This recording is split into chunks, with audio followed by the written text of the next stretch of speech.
Hello guys, this is Raghu from M9. Telugu సినిమాలకి సంక్రాంతి అంటే అది పెద్ద పండుగ. అందుకే మాక్సిమం అన్ని మూవీస్ చూస్తారు. అది పెద్దవైనా సరే, చిన్నవైనా సరే. ఈ సంక్రాంతికి కూడా చాలా సినిమాలు రిలీజ్ అయ్యాయి. అందులో పెద్ద సినిమాలు ఎలాగో మంచి ఓపెనింగ్స్ తెచ్చుకున్నాయి. చిన్న సినిమాలు కూడా మంచి ఓపెనింగ్స్ తెచ్చుకున్నాయి. వాటిలో శర్వానంద్ నారి నారి నడమమురారి, నవీన్ పులిశెట్టి అనగనగా ఒక రాజు. సో వాటికి దొరికిన థియేటర్స్ తగ్గట్టు మంచి ఓపెనింగ్స్ తెచ్చుకున్నాయి. కానీ సంక్రాంతి తర్వాత ఇప్పటి వరకు వచ్చిన చిన్న సినిమాలకు దేనికి మంచి ఓపెనింగ్ రాలేదు. Om Shanti Shantihi, couple friendly, funky, hey Balwant. So దేనికి మంచి ఓపెనింగ్ రాలేదు. And king of entertainment Shri Vishnu, Vishnu Vinyasam, Mrityunjaya cinema కొంచెం మిగతా సినిమాలతో కంపేర్ చేస్తే బెటర్ అనిపించుకున్నాయి. బట్ శ్రీ విష్ణు పొటెన్షియల్ కి తగ్గట్టు ఉందా అంటే అది లేదు. అసలు ఆడియన్స్ పల్స్ ఏంటి? ఈ సినిమాలు ఎలాగో ఓటీటీలోకి వచ్చేస్తాయి కదా, అప్పుడు చూద్దాంలే అని ఫిక్స్ అయ్యారా?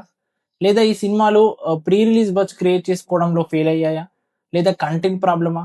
సో ఈ ప్రాబ్లం ఏంటి అనేది ఎవరికి తెలియని ప్రశ్న. ఇప్పుడు మార్చ్ 19 కి ఉస్తాద్ భగత్ సింగ్ సినిమా ఉంది. సో ఇది పెద్ద సినిమా కాబట్టి ఖచ్చితంగా ఎలాగో ఓపెనింగ్ బానే ఉంటాయి. బట్ ఉస్తాద్ భగత్ సింగ్ సినిమా తర్వాత మళ్ళీ కొన్ని చిన్న సినిమా రిలీజెస్ ఉంటాయి.